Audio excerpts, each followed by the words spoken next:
to get situated here, and then I will get going.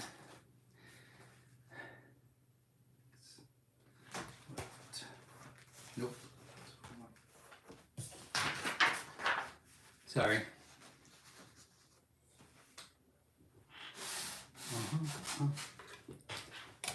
Okay, I apologize. Welcome. Give me just a second and then we will get started. There we go.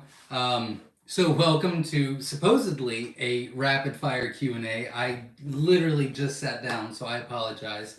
But tonight is questions only. We do this every Monday at 8 p.m. Eastern Standard Time. So if you have any questions about Coturnix quail, feel free to ask, and we will try to get you answered. We will go as quickly as possible. Remember to hit the like button to support the channel. I would greatly appreciate it. And then as soon as we get off here, I will actually be doing a couple of videos we'll be posting later on this week, if I get to it. But I literally just finished my last text message maybe 15 seconds ago, or maybe a minute ago now. So it's been pretty quick, or pretty busy day.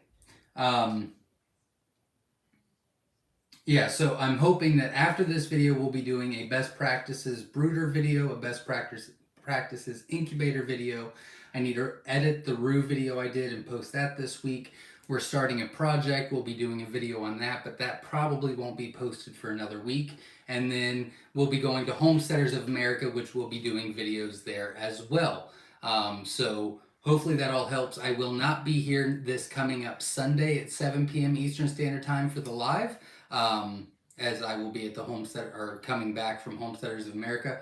And then Monday, a week from today, we will be doing a live rapid fire. And at the beginning of that video, we'll be doing the 18 and under contest winner for May. So I think that is all the announcements. Let me take a drink and we will get started. If you happen to join our Sunday nights, it is a community setting. I read all the comments, take our time, we all hang out. But on Mondays, I appreciate everybody that's being here. So thank you very much, but I'm only reading the questions. So if you do have a question, if you can put some exclamation points or question marks at the beginning or the end, help me try to find those easier.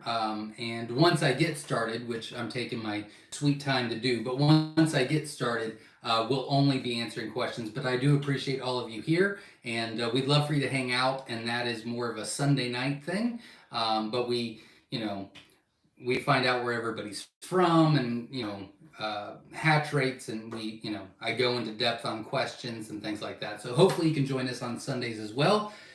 But tonight is just rapid fire, so we will get started. But again, everybody that's here, welcome, and we are happy you are here. Let's see. Louis says, just bought Nurture Right 360. Any tips? Actually, there is a video. If you go to our YouTube channel, go to the playlist tab. Under the playlist tab, there's one that's going to be called reviews on quail products. Underneath there, I did an entire video on the review of the Nurture Right 360 from start to finish. I think it's maybe 14-15 minutes long, but it talks about the entire process. So hopefully that'll help a lot. Louis says, what is your next incubator review? You should do polls so we can vote. The next one is actually a farm innovator. I have it. I just don't have any eggs for right now that I can spare. But that will be the next one. Tanya says, my jumbos went into lockdown yesterday morning and we are in full hatch at this moment. That is awesome. Congratulations. Looks like close to 100 so far. This is my first hatch. We were the one of the first orders on March 31st. Very cool. Congratulations. That's very exciting. Well, best of luck to you, and obviously keep me posted.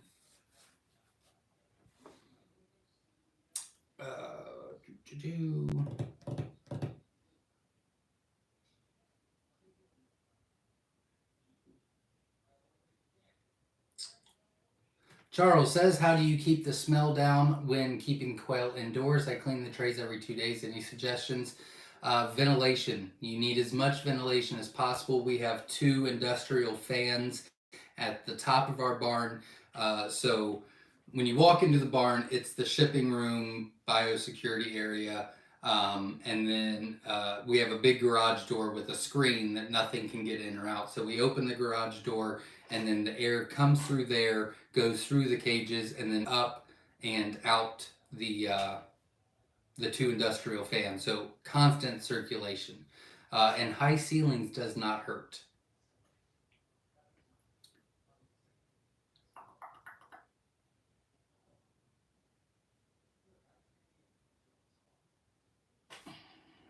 Genuine Toe Tag says, what's the ideal time for lighting, and does the color matter? And is there a certain week when jumbos start laying? Typically, jumbos will lay between 6 to 8 weeks. We do have some people that are getting them to lay at about 5.5 weeks, which is cool, but they're going to be inconsistent. So consistent egg laying, I'm going to say about 7 or 8 weeks. And what is the ideal time for lighting? It really doesn't matter, as long as it's between 14 and 18 hours. I prefer 16 to 18. Some people do 14 to 16, and it really doesn't matter. I prefer a little bit longer. I think I get better production out of them. So we do 18 hours, but I don't think it matters too much. And as far as when, it doesn't matter at all. And it doesn't matter what the color is, they all get the same. They're all treated the same in that way. It's a good question. And yes, hit the like button, support the channel. I appreciate it. And if you do want to donate to the channel, it all goes to QuailCon 2022, September 3rd and 4th of this year. Tickets are on sale on our website. And hopefully we're going to be going to Homesteaders of America, getting a bunch of great ideas, bringing them home, and incorporating them to this year's QuailCon. So I'm hoping that we will be bigger and better than ever this coming up year.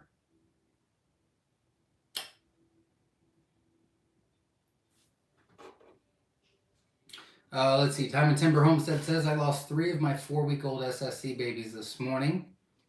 Already outside because our temps are great. They were also CE carriers, half the size of all the other birds hatched with them. Is failure to thrive.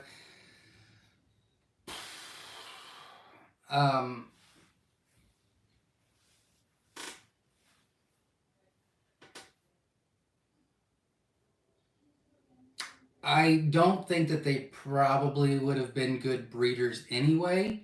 The only reason I think it's not failure to thrive is if they were half the size and they're kind of, if they're half the size and they were 4 weeks old, then really they were the size of like 2-week-olds. So it was more of a temp issue, is what I would assume. But again, you probably wouldn't want to breed them anyway. So they kind of go hand in hand, if that makes sense. Again, welcome everybody that's here. I'm glad you're all here. I'm not going to go through all the names tonight, as I'm supposed to go rapid fire, and I'm trying to stay focused on that tonight because I lose track sometimes. But I'm glad that everybody's here, and welcome. Could loud thunder and lightning this afternoon be cause for a dead female? Yeah, absolutely. They could have spooked and they could have hit their head at the top, and yeah, absolutely. That definitely could have done it. Aura says, how long can you leave a live quail in the incubator after hatching? Well, I can tell you what I do. I do 24 hours. When they're dry, they're ready to eat and drink, they're ready to move around a lot, and I want to get them out. So I like 24 hours. You could easily do 48 hours. I really don't recommend going over that. Some people do 72 hours. But our lockdowns have big windows on them, see-through. And when they're dry, they just look at me and they're like, dude, okay, it's time to go. And so I like 24 hours. I just take them all out, 24 hours, all that are dry. And so if there's let's say I hatch out 100 on a Monday. Tuesday, I'll open up the incubator, and let's say now there's 140 hatched and there's 120 that are dry. I'll take the 120 out, put them in the brooder, leave the wet ones in until the next day. So 24 to 48 hours, but that's kind of how I do it. Time and Timber says, part 2 is failure to thrive common for SSC. No. Celadons, it depends on the breeding program. I would not want SSCs to be celadons. That sounds like a disaster. So, I mean, the mixture of the two would make sense. They looked the same size when they all hatched, but they stayed runts, then died. Yeah, I think it was more of a heat issue, but I think it was due to, them just being weak in general. Um, I don't. I personally, I never thought it was a good idea to put the SSCs with celadons. Um, SSCs is not common. Celadons, I guess it depends on where you get them from. We never had a failure to thrive issue with the celadons. Sometimes we had uh, a hatch issue, not necessarily a fertility issue, but a hatch issue. We did have that in certain things, but not really a failure to thrive. I mean, every once in a while. More likely with those than other things, but I still wouldn't say it was high. How many hours a day are you giving? So we're giving, let's see, 6, 7, 8, 9, 10, 11. We're giving 18 hours a day. Herbert says, do your quail attack each other? Any problems like that? No, we really don't have any issues like that. But we look for it during the grow out process. And so if there's any signs, like if there's one that just seems to just go from one to another to another to another, like a straight run male going from one to another after another after another, that typically just means that he's going to be overly aggressive mating, and so I don't want him in the breeding program. But no, we really don't. I mean, if you've got the proper light, the proper feed, if you've got plenty of feed and water at all times, you've got the male to female ratio, and you've got the right square feet, you're going to have a jerk every once in a while, but it won't be that much. La Rochelle Farm says, please touch base on crossbeak genetic issue. It could be a genetic issue. That's a possibility. It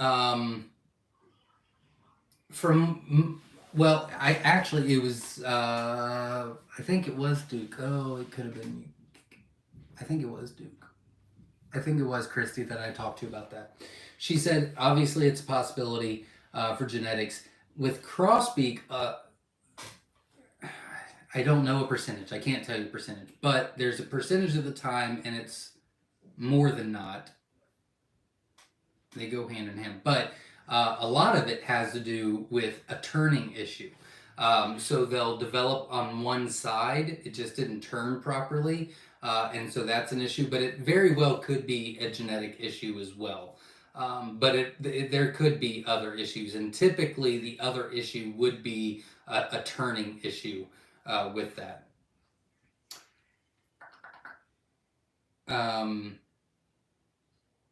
God, I haven't seen a crossbeak in years. I was trying to think. I mean, we've had a couple throughout the years.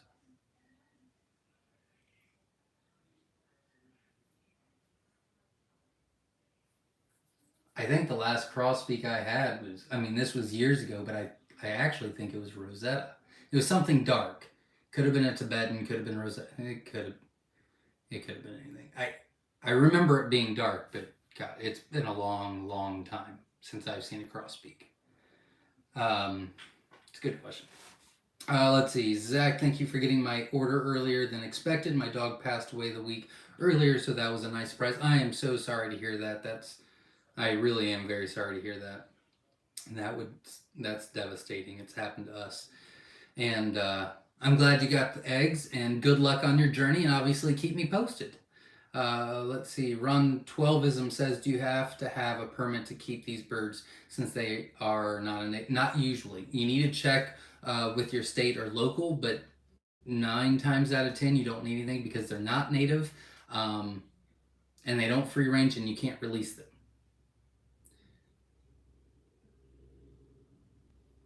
Louis says the humidity at 65% at lockdown is fine. Yeah, I mean, that's fine. I like it a little bit higher, but 65 is fine. Wadsworth Ridge Farm says if I use a ceramic heater bulb and brooder for heat, how much light is required? None. You don't need to give them light.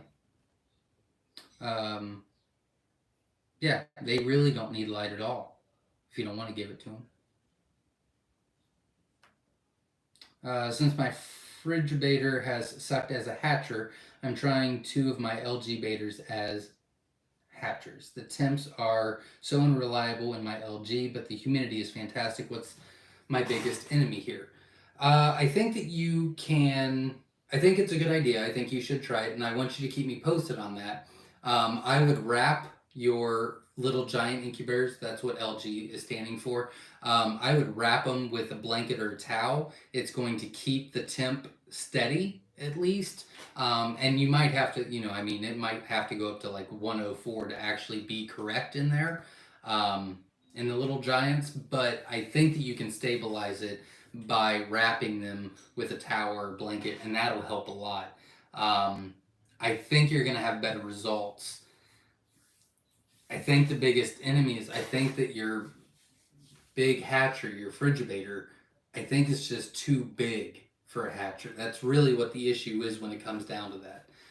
So I know a lot of people that have, not GQS, like build their own incubators, and then have horrible hatch rates, but it's not because of the made incubator, it's because it's just too big for a lockdown. Lockdown really should be very confined. I think you're going to do pretty well. I would wrap them, stabilize the temp a little bit better, but I think you'll do much better. CC Farm Girl says, how common is basically being scalped? How common is basically being scalped a result of an overzealous 6-week-old roo? Makes sense. I have an otherwise noticed aggression. I think the the time frame makes sense. So I wouldn't overstress. I think that you've probably got a Rue that just came into his own and he is just overzealous. So that would make perfect sense. I would keep an eye on it. If you see another one in there that's like that, then he might just really be way too much, and you probably don't want to use him. But I think it's kind of a trial error kind of thing, and they'll most of the time they'll put him in check as well. Heather says, have you looked up the snowflake bob whites? Yep. It's a V pattern on the Mexican speckled bob whites, wondering if its variations could be possibly match the Coternyx enough to breed without sterilization. I mean, if you want that color in Coternyx, then you would just get pearls, because that's pretty much what they are. I mean, they're not, but that's exactly what they look like. But no. I do know people that have bred snowflakes and Coternyx, and they are mules. But if you want that color, then you would go with the pearls. Josh's Punk Rock Garden says, hey, from New York, I hope everyone's having a great day. Just got done planting my berry bushes in patio containers. Awesome. Best of luck to you. Are silvers for any reason less fertile? No. No. What do you think about the coffee grounds bedding from Tractor Supply? I have not tried it. It smelled fantastic. I've smelled it. I never bought it. I don't know what I think about it. I don't know a lot of people that have tried it, so I can't really tell you what they've told me, and I don't have experience with it. I don't think it'd be a horrible idea to try it out. I just we don't use it. Sorry. Rico says, hi, Myshire Farm. What do you think I should sell my jumbo Japanese quail for, and how much money should I make in a week with 24 jumbo quail? That really depends on where you're at. I would look on Craigslist, or if there happens to be a Facebook page for your state, like there's like quail in Wisconsin or quail in Florida or whatever, like there's Facebook groups. You can kind of see in there what they charge for in your state. Look on Craigslist, local ads, things like that, and kind of see what your market kind of holds for that area. We're more set up for national sales and not necessarily local sales. but I think that the market will let you know where you need to be at. Uh,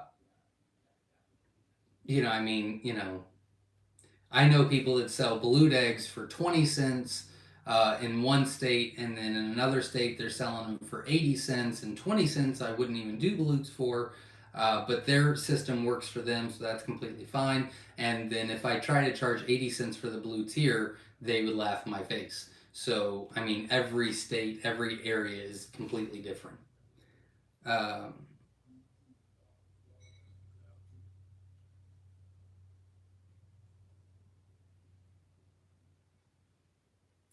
uh, let's see. La Rochelle Farm says comment, not a question. Had meeting with Department of Inspector today on the farm to discuss NPIP. She was heavy on using Lysol spray for boots and other items. Just an idea for use. Yeah, I don't think that's a bad idea. We actually did talk about that.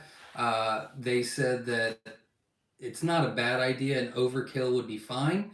Um, they said that if we're going to have the bleach bath right when you walk in, you put your feet in pretty much bleach water. Um, and then you're immediately putting on the booties and the gloves. Lysol is kind of an overkill, but it's also not a horrible idea.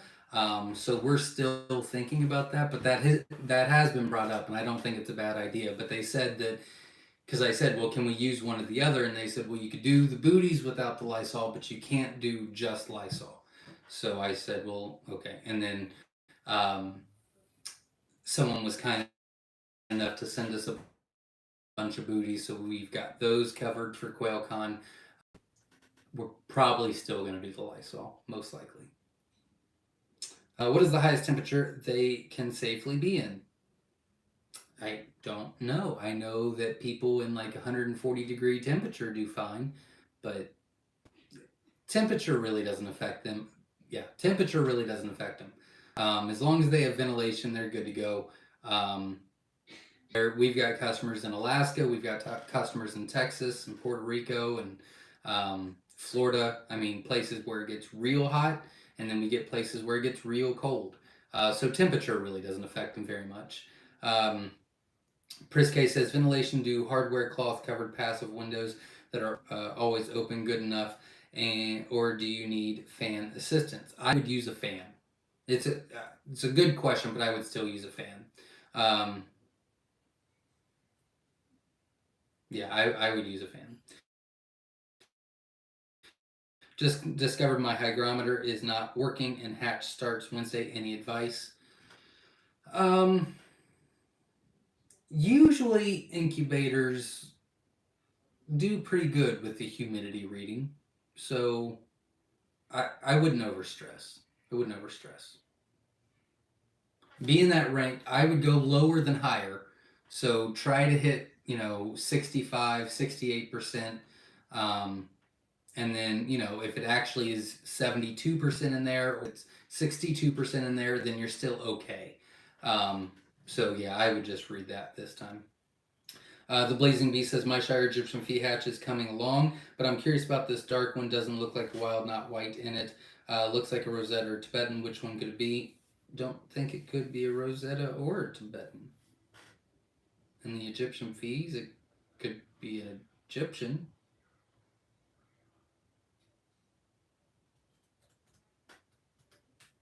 I don't know. I've not seen a dark one hatch out of this.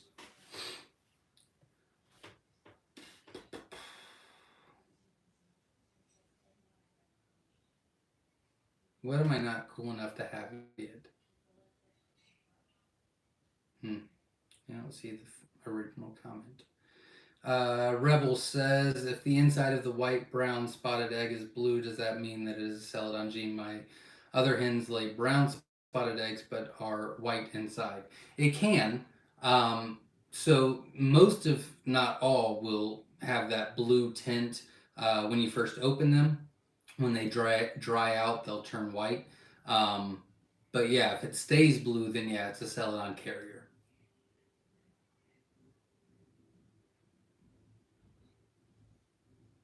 Was my question? Sorry, getting a new beer. I don't know. I don't think I've missed any questions. Um,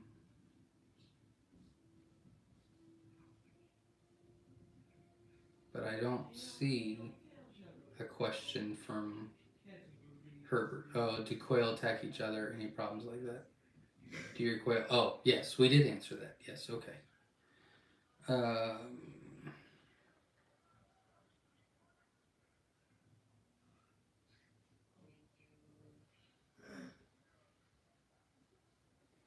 Heather says, are the silvers for any reason less fertile when keeping a silver line going silver to silver without incest? I wouldn't recommend doing silver to silver too long, maybe about 3 generations. But no, there shouldn't be any fertility issues as long as you've got a good ratio and the males are doing what they're supposed to do. But no, we haven't had an issue with that at all. We've had them a long time.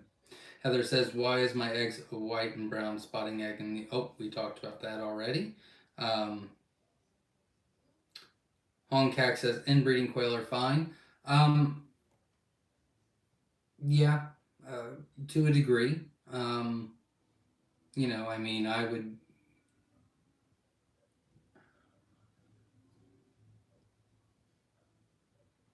Yeah, it's not that big of a deal. The way to think about it, especially if you're going to be raising them for self-sufficient use, inbreeding brings out the best and the worst of things. So if you inbreed over and over with Coturnix quail, you're going to get ones that are bad genes, right? Which you call. Then you get the ones that are really good genes. So inbreeding Coturnix quail for self-sufficient use is really not that big of a deal. If that makes sense. Can you use coffee grounds bedding for fresh chicks, or should I wait till they're older? I'm not familiar with it. I'm sorry. I do not know. Maybe somebody does in the comments, though. Who do you recommend as a quality supplier for egg cartons and foam inserts?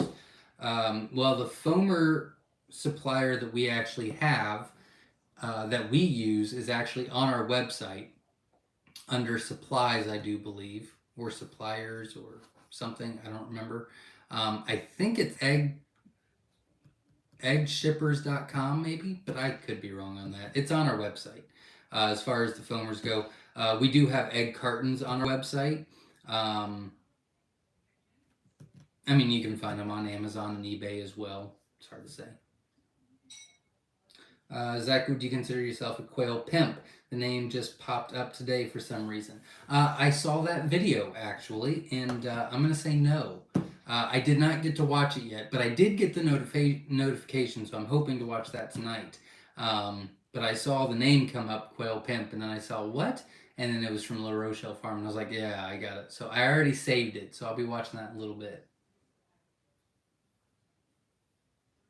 I have a hen who lays celadon, but half her eggs are soft or shellless. She gets the same light feed oyster shell as she's housed with. Is this problem observed in celadon? No, that one has a deficiency in calcium, so that one needs more calcium than what the others need to produce. So if you add some oyster shells, it's not going to hurt the hens that are in there, and then she should start laying large, harder shells for you. Any issue with Little Giant incubators, contact Miller Manufacturing and they will work with you to fix the issue, usually at no cost to you. There you go. Thank you very much. Let's see. Beaver Creek Quail says, why no reviews on Brentsy Ovation? I just haven't got to them yet. We did the most popular, which was like the Little Giant, the Farm Innovator. Well, we haven't done that one yet. Little Giant, Hovabator, Nurturite 360. From what people give me feedback with, those are probably the most purchased for people starting out. The Farm Innovator would be next. So we just started with the most popular to let people know. I was able to find some quail chicks that were 4 weeks old. Would it be best to start with 4-week-old birds rather than chicks? We are beginners and these would be our first livestock ever. I don't think that's a bad idea. I don't think you have to worry about the brooder. You don't have to worry about heat. I think that's a great idea. If you have the opportunity, absolutely, that's great. Chris, and they're not difficult at all, though. I mean, you watch a couple of videos, you join a couple of Facebook groups or whatever. you get the basics down, and they're not very difficult. So no matter what you start with, I don't think it's a bad idea. But yeah, if you can do that, then yeah, you're set. Carissa and Cole says, will it negatively affect my quail if I leave the light on them all night, a few forgetful times a week? It's not ideal. It does shorten their lifespan, and I'm not talking like years or months or anything, but they do need a break. So it's not ideal. Maybe get a timer. They're fairly cheap, pretty easy to put in. So timers work for us. Yeah, before we put the timers on, I would forget probably, yeah, I'd probably say once every 2 weeks I'd fall asleep before they were supposed to go off or something. There's really not a big deal as long as it's not every day. So I wouldn't over stress about it. Do you need a license to own Bob White quail? Yes, you do. If I've heard they require 1 week, yes. Well, they're native, and so the main reason, there's multiple, but the main reason why you need a permit for Bob Whites and not Coturnix is because Bob Whites you release, or you can release, and they're native. So they want to control what people are releasing compared to what is already native. Whereas Coturnix would not live on their own, they're not native here, so it's not that big of a deal. That's a short, simplified version.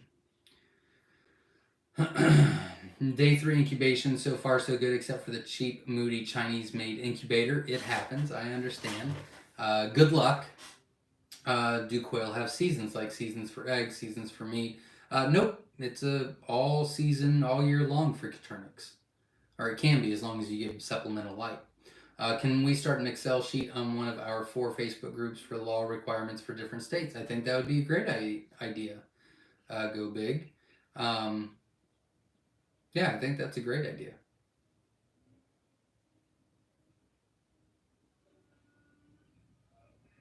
Wainsworth Ridge Farm says, I'm using 2 identical thermo hydrometers. One reads 99.5 and 25%, other reads 100.2, 56%. Should I be alright with a little excess heat, assuming the second readout is correct? Yes, you're fine. I wouldn't worry about it.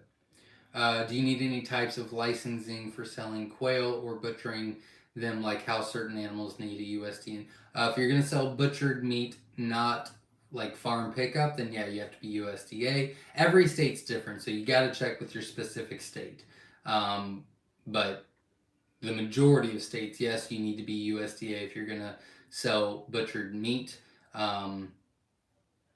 almost anywhere. And then most places just require a small egg producer's license, which they come out, inspect the facility, make sure you have a 3-bay sink. I think if you have well water, they get it tested, and then you're good to go. And it's just a renewal every year after that. Gregory says, do you ever get males that are aggressive towards humans? No. Mine's not aggressive towards the other quail in the cage. No. They're kind of nonchalant, to be honest. Like, I wouldn't say they're scared of us, but I wouldn't say that they're mean to us either. Like, they just don't care about me at all, to be honest. Let's see, La Rochelle, how are you? I'm doing great. Thank you for asking. La Rochelle Farm says, I can see it now. Everyone leaves quail with bleached shoes. It's just this much. It's just the bottom of the shoes. It'll be fine. Wadesworth Ridge Farm says, also thanks for the info on not needing light. Not a problem. You said you have all new wire in your cages yesterday. Where did you get it from? Oh, that's a great question. I mentioned it on like 2 lives ago at the very end of the video. Critterfence.com, maybe? I think it was critterfence.com. Sounds familiar to me. It was literally the very end of my video last Monday, I do believe. but I think it's critterfence.com. If anybody was in here and remembers, if you could let us know.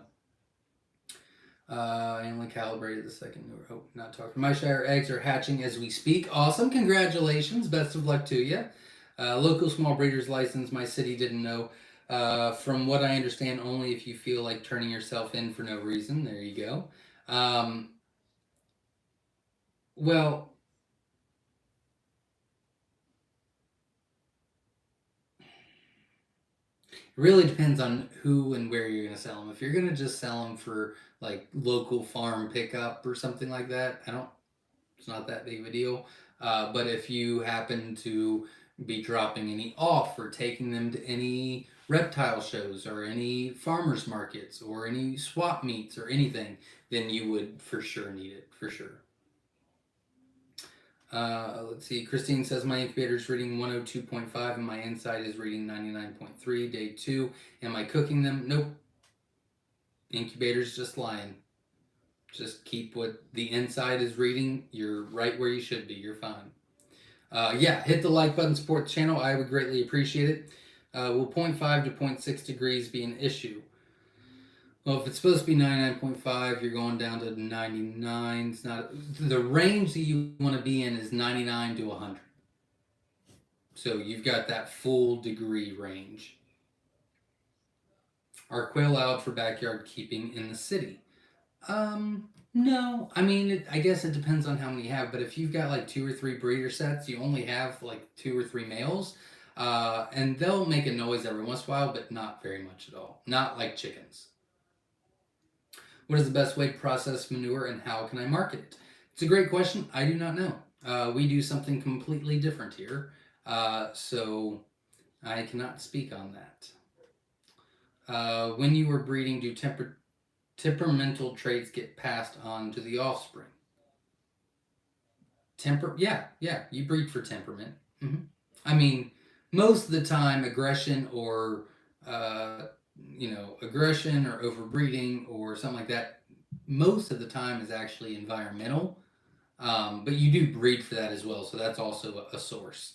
What color quail is that has the brown legs? Most of our black legs are Tibetans and Rosettas and tuxedos. That's pretty much it. I do think that was a great idea. You might actually want to get with S.O. Swanson. He might already have something. I'm not too sure. But he might already have a resource for state. Ed Got Bait might have something as well. You can check with either one of them. We have a ton of mockingbirds, so nobody hears anything different around here. There you go. Since my order is projected to ship tomorrow on the 26th, will I get an email with tracking tonight? She's already printed all the labels.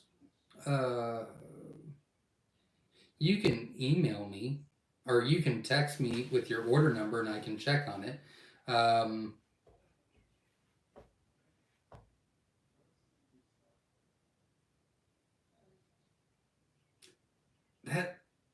I'm pretty sure you went out today. Check your emails, even your spam, and check for Jenna at myshirefarm.com. But I'm pretty sure you went out today, actually. Jared says, does anyone have any ideas for quail automatic feeders for outdoor cages? I do not. We've tried a couple different things here, and they never seem to work for us. So we don't have it. So far, my inbreeding quails aren't bad. They're in like the 3rd generation. LOL, thanks for the feedback. We'll have to buy some random eggs to hatch so I can mix it up. Yeah, it wouldn't be a big deal. I mean, you could even buy 1 or 2 extra males from someone. Just add the males in there and do that for a generation. You're good to go. But you can go further than that as well. It's not the end of the world. Cam says, should it matter if you switch up food or quail? What? Should it matter if you switch up food or quail?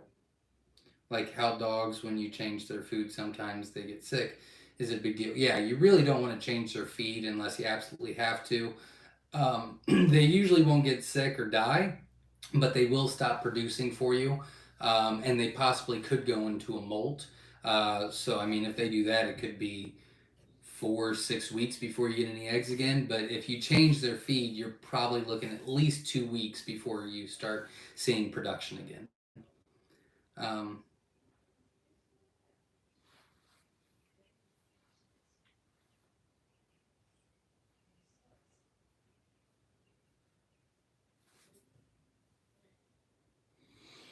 Hit the like button, support the channel. Thank you very much for all your support. Dandelion Haven says, any recommendation for a spill-proof feeder, J feeder? No, I don't. We use a sifter. We just push it into a big bucket, sift it through, and then reuse. Um, I'm not a big believer that there's a lot of waste, no waste feeders out there. They will find a way. Um, the PVC ones are pretty cool. I think that would be the least waste, but we really don't waste any at all because we just reuse it. But no, we don't have that. PF says, thanks for answering about the Celadon eggs. I do have a dish of oyster shell for them available at all times, so that's why I'm a little stumped. Yeah, it kind of sounds like that one is just, it's probably deficient in a couple different areas as well. I bet that if you weighed it, it probably weighs the least amount. It's probably the least productive as well, unfortunately.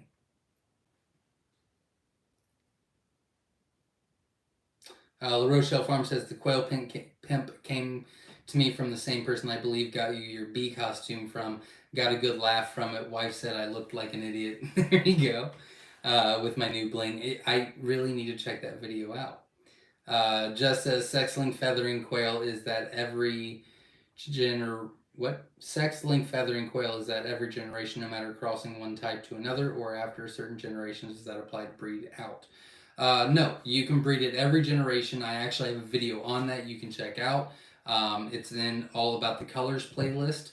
But yeah, if you put Egyptian males with wild hens, every time it's going to be sex links. Every time. But I mean, if you put the wild males over the Egyptian hens, then they're not sex links at all.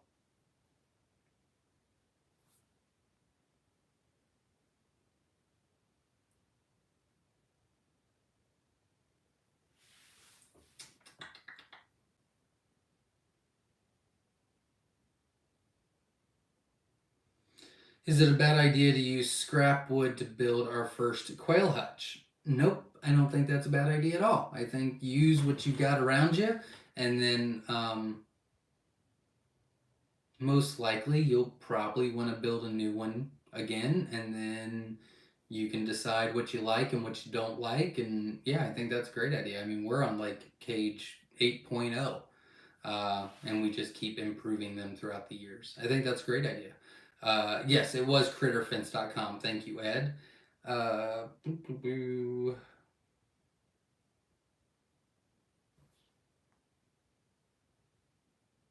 Saw a guy who changed his manure pallets every day in wood chips or sawdust. You might be able to collect manure like that and throw it in the bioreactor. Yeah, you could. Bioreactor. Yeah, we do something completely different here. I can tell you somebody that knows a lot about quail manure is Chris from Slightly Rednecked. He's got a couple of videos on his YouTube channel, which is Slightly Rednecked, and you can get some good advice from there as well. Also, if you go to our playlist, Papa the Builder, or Papa Builder of Things, I don't remember, it'll one of those. He's got a video on there as well, maybe one or two about manure in general. Jay Verson 81 says, I'm worried about the weather this summer. Would they be okay when it's 115 degrees outside? Yep, won't have a problem at all. They will adapt very easily for you. Papin Homestead says, I have a 5-month-old started laying, but I noticed today that she has a boo-boo red bubble coming out of her butt. So she's prolapsing.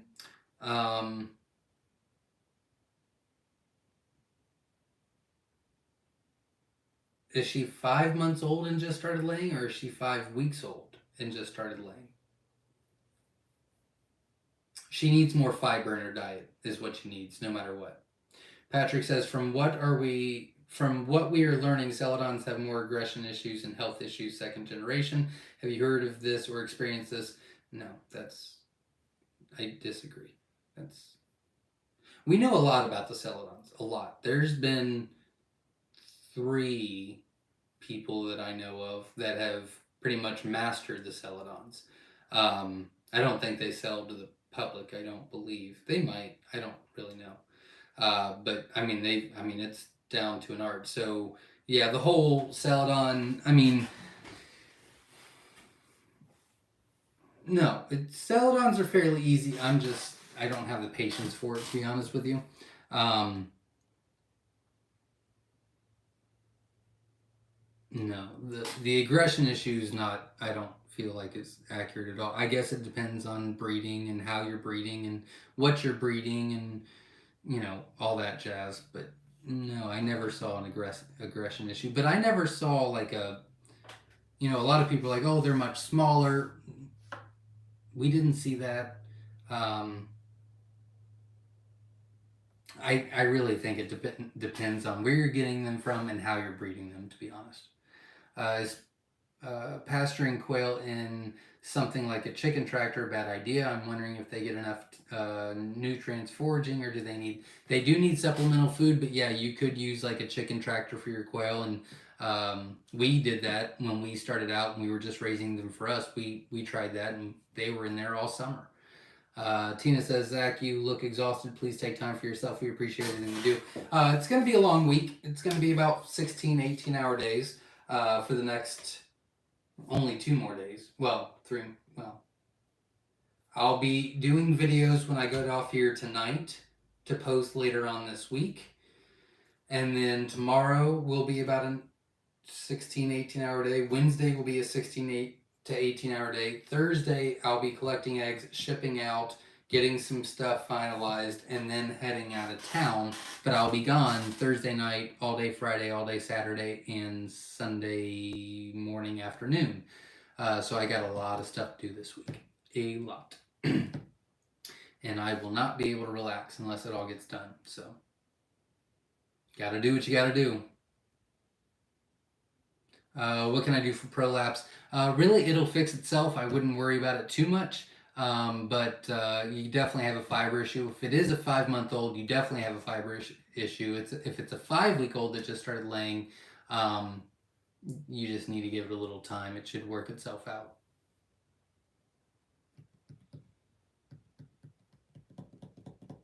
Little Quail Hut wants to know if you like pickled quail eggs. If you do, if so, do you have a recipe? I do not have a recipe. We do I like pickled quail eggs. My son likes, okay. One of my sons like pickled quail eggs. I like pickled quail eggs, but no one else in the family does. So we don't have them. But if you go to Facebook, you can join a group called Quail in the Kitchen, and they've got a couple of. It's all recipes on there, but there's recipes on there that you can take and make for yourself. Rebel says, would you be willing to make a video on what every color quail looks like as a chick? I'm actually working on that now. I have not worked on it this week, but I think there's 5 or 6 maybe that are done in the playlist.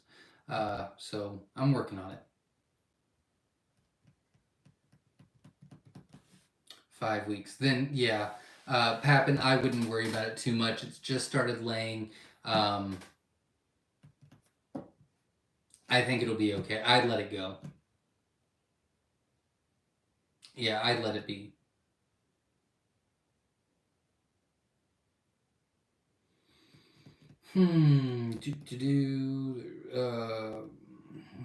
Patrick says Whiskey Tango Farms has celadons. I'm guessing you would approve those.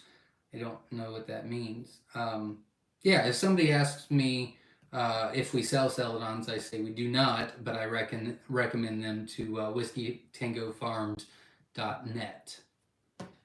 Usually I say .com, and then like an hour later I have to go find the text message and be like, by the way, I gave you the wrong address. So that happens a lot to me. What do you do other than quail? Not much, to be honest with you. I don't have time for much more. We do have a farm, so I mean, we've got pigs and emus and goats and cows and a horse, and chickens and ducks and geese and peacocks and dogs and a family. And I really don't do a lot for fun, to be honest with you. I don't have fun. I mean, I enjoy my life, so that's fun enough. Let's see.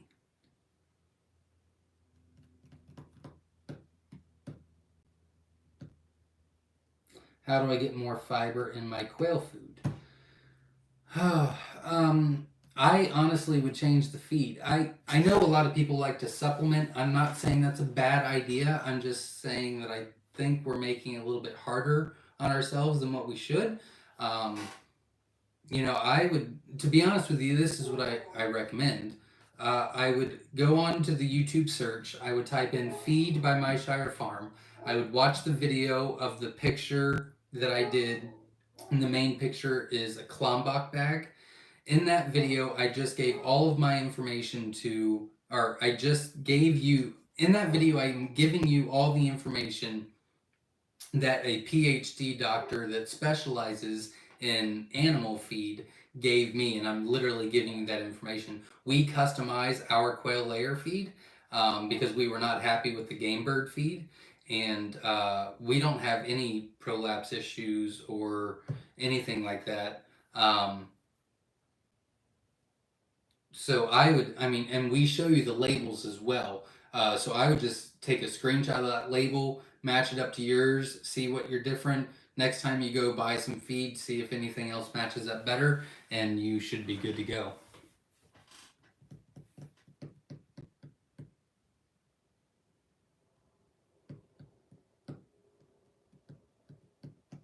Do you regularly drink egg shooters? I do not.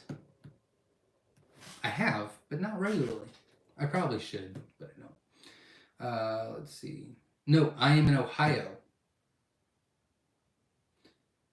And we actually have locked down the farm because of the avian influenza outbreak. So there's no pickups, no tubers. Usually on a non-AI year, well, last year was COVID. And anyways, without any crazy crap going on in the world, we do tours, and we do school tours, and what is it, the FFA tours, and just random people wanting tours, people that live closer that are driving through or whatever. We'll set up times. But right now we've completely shut down the farm, and we'll probably have it shut down till QuailCon, to be honest, just to be safe. But that's not been confirmed yet. Christine says, how do my grandkids sign up for the 18 and under? Thanks so much for putting my heart to ease answering all my questions. Nervous newbie here, not a problem. That's why we're here, and that's why we're doing the rapid fire. Hopefully, it's helping a lot. To enter the 18 and under contest, you would just email me. But before the grandkids would do that, I highly recommend you watching the video. If you type in the YouTube search bar 18 and under contest by Myshire Farm, it'll show everything that they would win, plus they're winning a lot more now. I'll be updating that video shortly. But it shows how to enter and gives a couple tips and tricks and what to put in there, things like that. Stephen Fox says, not sure if you answered it last night, but out of the potential Myshire color breeds, which would you recommend to breed with the Jumbo Brown Pharaoh?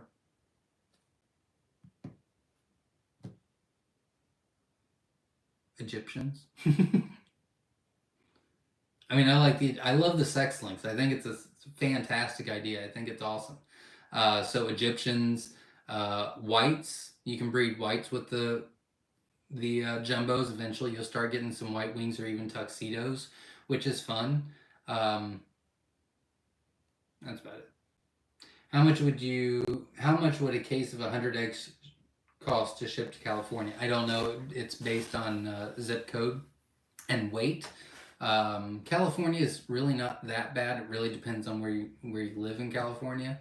But the eggs are anywhere from 50 cents to $1 an egg, plus shipping. And on average, I'd probably say California maybe 22 bucks on shipping, somewhere around there. You could eat them raw if you'd like.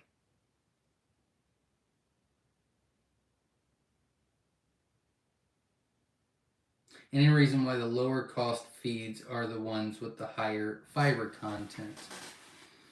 You know, I'm going to be honest, that's a great question. And we actually asked that once before, and there was a really good answer to that. Like, it was a ridiculous answer, but I remember thinking, wow, I really should remember that. And I don't remember. But I wasn't going to say anything, and I probably shouldn't. But I did just get a voicemail today. I did not answer my phone, but I sent the message to George and Jenna in a group text so that I don't forget. But I will be calling tomorrow, and the PhD doctor that specializes in our feed, that is a nutritionist for feed and works at Klombach, not only is she going to be coming to QuailCon, speaking at QuailCon, but she's also going to do a couple videos for us shortly about feed and things like that. So I'm very excited about that. So I'm glad that they finally got back with me and are wanting to set up meetings. So I'm very excited about that. So those videos will be coming shortly as well. I'm going to try to convince her, and I this is not confirmed. What I'd love for her to do is just a general video, maybe like 15 minutes long. The rest she can talk about at QuailCon. If she wants to do any more videos, then we'll post them after QuailCon. But I'd love for her to do like a 15-minute video, and then that following week we do a live Q&A, and she is our special guest. That's what I would love, but I have to convince her to do it first. So we will see how that goes.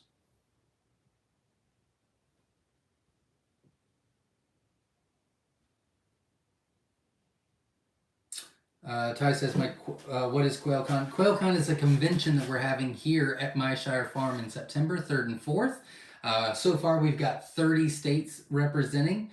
So 30 different states coming, but we've got a bunch of speakers from Whiskey Tango Farms, Dale's Quails, myself, George, which is my right hand, Verna, which is a leader in the quail community. The PhD doctor will be here. Someone that's going to be that specializes in biosecurity and disease control and maintenance and things like that will be here speaking. We're going to have a cookout and a dinner the one night, and tours of the barn and meet and greet and stuff for the kids and vendors and all kinds of stuff. Raffles and giveaways. It's going to be a lot of fun. Carolyn says, no questions yet, but wanted to thank you for wanted to thank you for the delivery. Eggs in the incubator. Awesome. Best of luck to you, and I wish you all the best.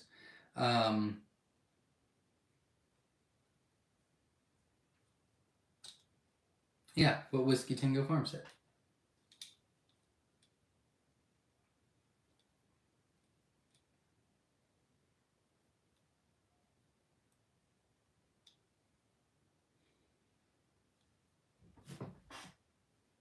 That was all the questions. We're right around an hour mark. That wasn't too bad at all, guys. I think I went a little fast tonight, which was the plan. So I'm going to try to get off here and do a couple videos. I did do a Rude Gene video that I have to edit, and I just don't know when I'll have the time to do that. But I'll try to get that done as quickly as possible. And then I'm going to try, I don't know how I'm going to do it. I'm running low on time this week, so I might do the best practices video and maybe not show. And if people have questions, then, I could maybe send them pictures of what I was talking about. I don't know. But putting the pictures in and putting it all together, I just don't know if I'll have time to do that this week.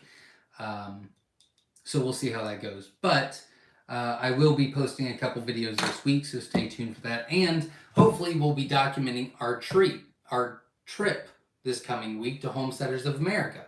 And we've got a really big surprise at the end of the week that I haven't told anybody about. So you definitely have to keep an eye on that. So that's going to be pretty exciting as well. So thank you very much for supporting the channel. Remember, this Sunday I will not be live as we will be out of town. Monday, a week from today, we will be here again at 8 p.m. We'll do the rapid fire Q&A plus the 18 under contest giveaway announcement on who wins that week or for this month, for this coming up month. And I think that's that's all. I do see a question or two, so I'll answer these real quick and then we'll get out of here. I just got done with my first quail hatch. After everything was said and done, I ended up with 15 chicks, and I'm already so amped up for my next hatch. It was so much fun. Thanks for helping me. Not a problem. I'm glad you had a good success, and best of luck to you on the next run. Beaver Creek Quail says, "Hey Zach, what are the possibilities when crossing your jumbo wild with your jumbo Egyptian sex links? If you do Egyptian males with wild hens, you'll get sex links every time, which we have a video on. And if you have wild males with Egyptian hens, then you'll pretty much just get Egyptians and wilds. You won't get anything else out of them. What day should eggs start showing signs of hatching? I will be putting them in lockdown on Friday. Typically, if you put them in on lockdown on the 15th, you want to see some pipping on day in late 16 and start hatching on 17 is ideal, but it changes. Lorenzo, I don't know what you're talking about, the data points. If you want to ask again real quick before I get off here, I can try to answer that.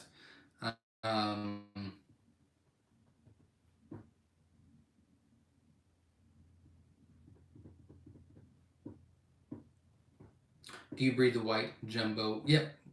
What? We have jumbo whites on the website, yes. What can I get when I breed a Rosetta to a Fab Fee or a Rosetta to a Brown Pharaoh? If you breed Rosetta to Brown, if you breed Rosetta to Wild, you're going to get Rosetta and Wilds. If you breed Rosetta to Fab Fee, you'll get Rosetta, Fab Fees, Tibetan, and Grau Fees.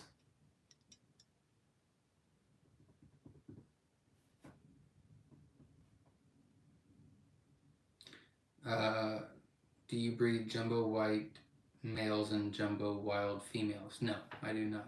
If you do that, you'll start getting tuxedos.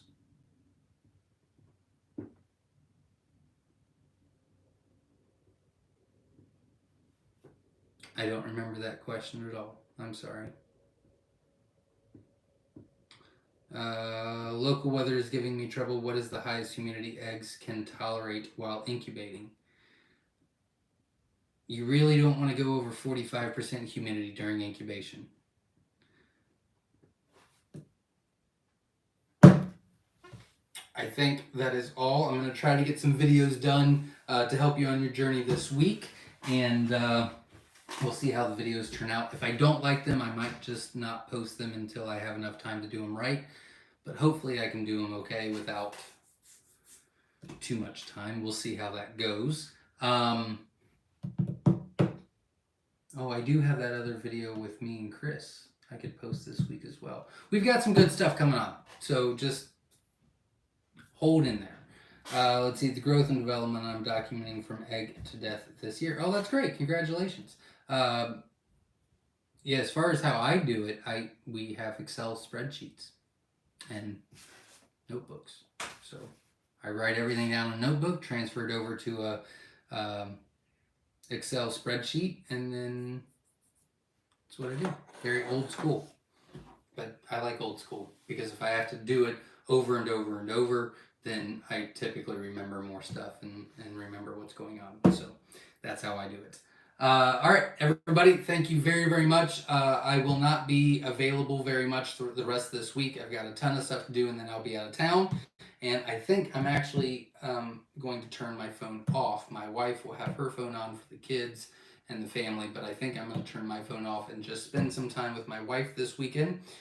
So thank you very much for watching. I appreciate it. Hopefully we got to all your answers. If you can, hit the like button, support the channel. I greatly appreciate it. It looks like we only need 4 more likes to hit the or to hit 100 likes, which would be pretty cool. So if you could do that, I greatly appreciate it. Support the channel. And until next time, as always, everybody, stay safe.